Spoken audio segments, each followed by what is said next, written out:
If you love winning lane and destroying your lane opponent, this is the perfect video for you, because today I'm going to explain how to do that precisely through a pretty simple wave management trick that almost no one knows about. And I call it the wave state of death. I used it in this game when I'm playing Aurora versus Yone, and you can see he gets completely destroyed in the lane. Nothing's left over of this guy. So the wave state of death is basically a position in the lane where you have such an easy time denying the enemy minions because it's really hard for them to last hit under pressure. And that wave state location is right here. Okay?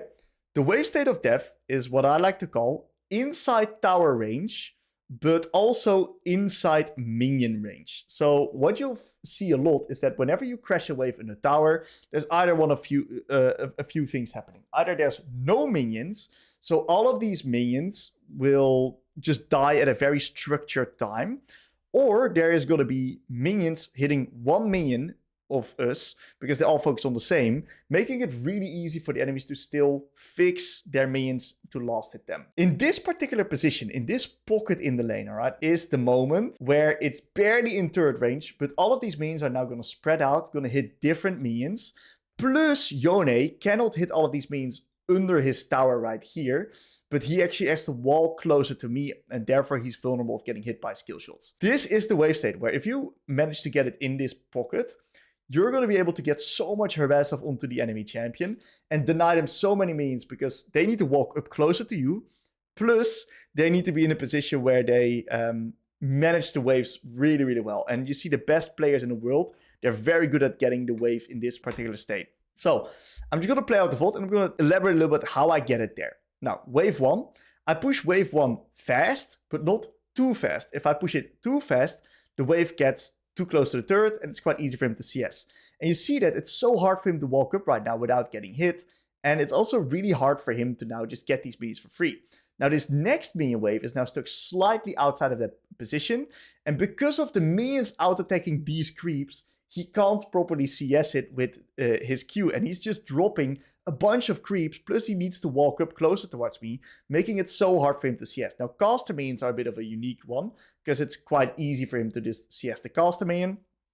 It's a little bit harder, for him to CS the caster minion. It's easier for me to harass him onto that.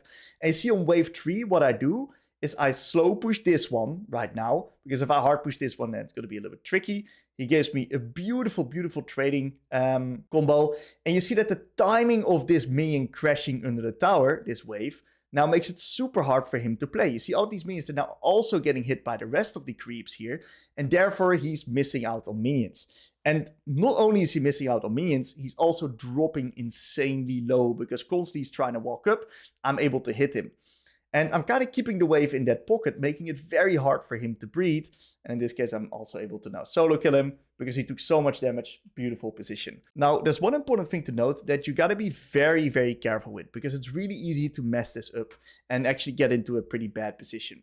Whenever you try to put him into a very awkward wave state like this, you need to make sure that this wave actually hits tower range. If this wave stacks outside of the turret range, and then these minion waves will stack up right here, now you are stuck with an awkward wave state because it's in this pocket where Yone does not have to walk up at random times because the turret's not hitting it. So it's really easy for him to last hit. Plus the wave is so close to his side that he can kind of just maneuver himself around the minions and be in an okay spot, while you're under an insane amount of gank threat because you're so far up in the lane.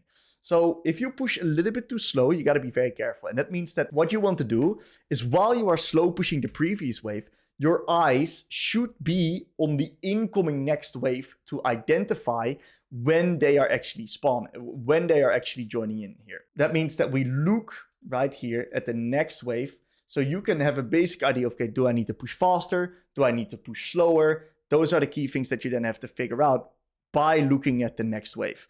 And if you can do that, you're going to put the enemies in an insane amount of threat. This works versus ranged champs as well. If you have a longer range kill shot, if you're playing a melee into a ranged champ, it's going to be pretty hard, of course, because then they can just outrange you. Then it's not that effective. Now, if you like these type of videos, guys, where it's a little bit of short, quick fire, where I teach you guys a little bit of a lesser known fundamental, let me know, and I'll see you guys real soon with a new video. Peace out, guys.